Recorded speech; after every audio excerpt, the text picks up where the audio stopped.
Hello, and thank you for joining us on Giving Voice to Depression. I'm Bridget. And I'm Terry. More than 350 million people worldwide suffer from depression, but you do not have to have it yourself to be affected by it. Its prevalence pretty much guarantees that someone you care about battles its darkness. This podcast tries to shine some light into that darkness. We're not experts, and we're not therapists. We're sisters and best friends who live with depression and are committed to encouraging healthy, healing conversations about mental illness.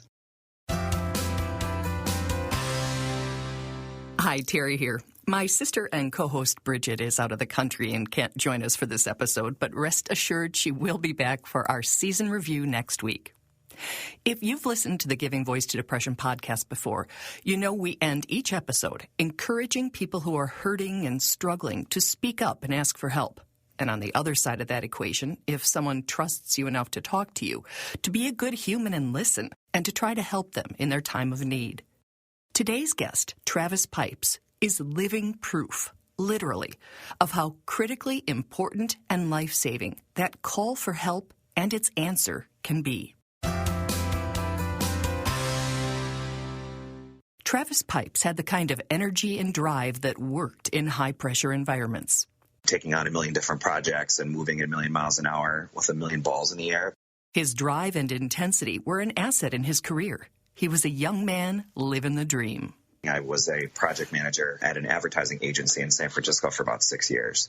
So I worked in like this, really high-pace, client-driven delivery environment at this agency, working on different pitch campaigns for car companies and gaming companies and entertainment and all that kind of stuff.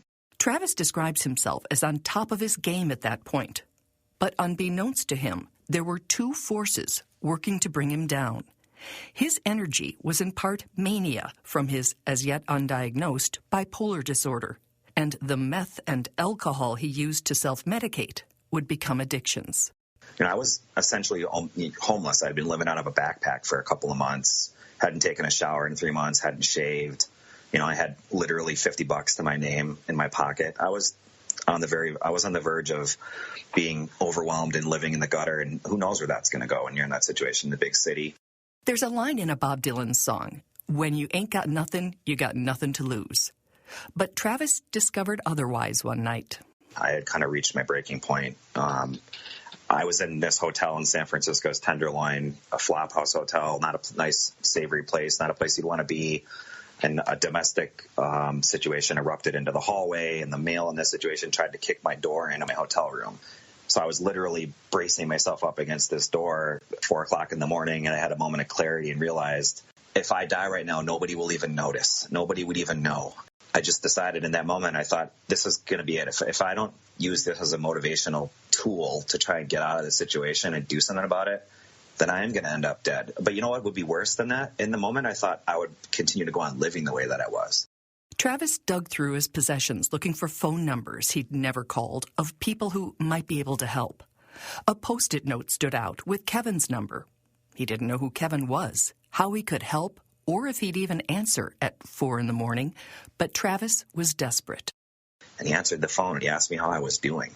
At that time in my life, I was not having, connected conversations with people in a way that you would because of my addiction. I had burned a lot of bridges. I'd lost a lot of those relationships, and I was desperate and alone and kind of at the crossroads of my life in some regard. And, I had the opportunity to answer him. I just said, I'm not doing great. I told him, I'm not doing great, Kevin.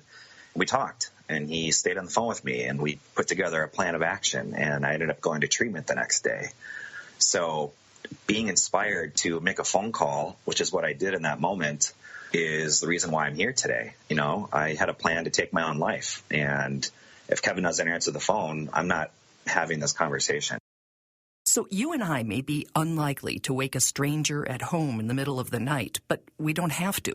That's what 24-hour hotlines are for, if no one else is available. The point is there is great strength and self-preservation in asking for help.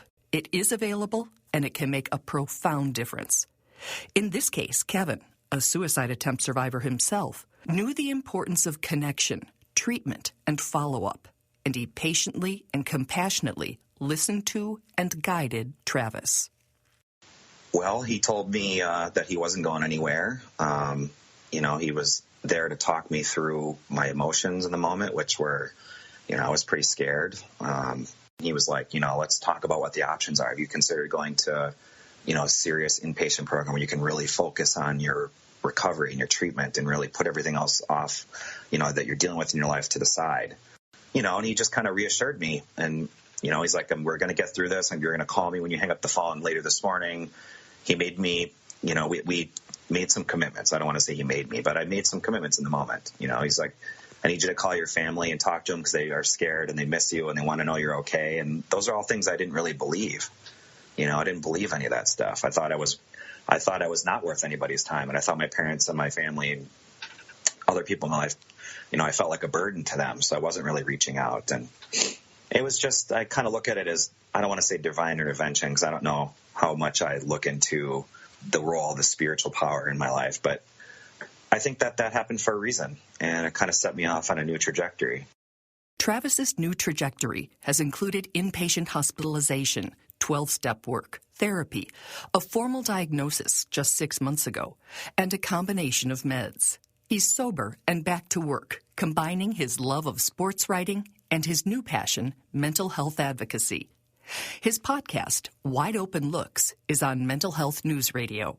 Mental health and being able to talk about some of those things, especially when you're in a position, whether you're an athlete or a coach or some other influencer in the world of sports, I think that there's a really good opportunity now to kind of shine a light on those things. And the reception that I've experienced has been, for the most part, I'd say it's 99% positive. People want to talk about that kind of stuff.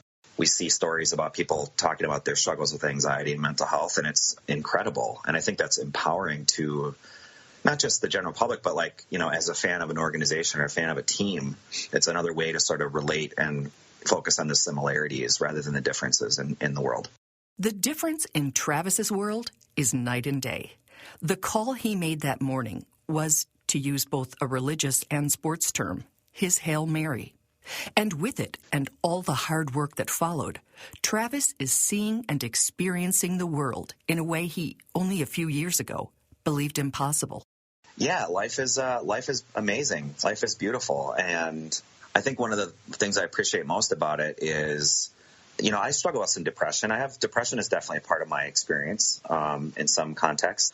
But you really have to embrace the beauty and the struggle of life and to find some meaning. And I think I've done that to a certain extent, I guess, to my own standards over the last couple of years. I know I'm not perfect and my life isn't perfect in every way, but I've created something now the last however many years since I've tried to get into program and try and change some things that I'm proud of. And I stick by that now more than ever. And I think I'm better for the experience.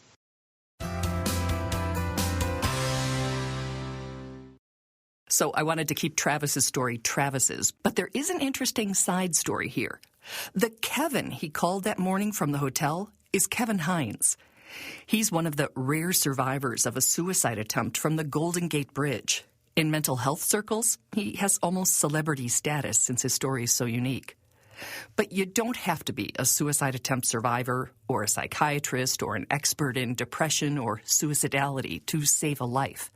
There are programs like QPR, which is like CPR but for mental health, and mental health first aid classes that will teach you how to have those difficult conversations. We also always recommend that you put the number of the Suicide Prevention Lifeline. We'll link to it, but it's 800-273-8255 or 800-273-TALK in your phone so that you can call it if you're ever in a situation that you don't know how to handle alone. And Dr. Barbara Moser with Prevent Suicide Greater Milwaukee shared her compassionate expertise in 2 episodes of this podcast, which we'll link to. The point is that when people say, reach out for help, it's there. They mean it. And Travis is living proof. Thank you, Travis, for sharing your story, and thank you, as always, for listening. Bridget will be back next week.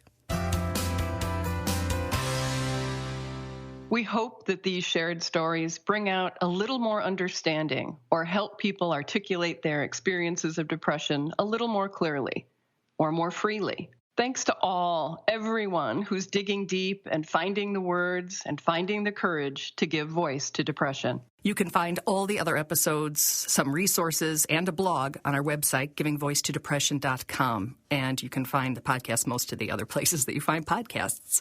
Just Google it, as our mom says. And please remember, if you're hurting, speak up. If someone else is hurting, listen up.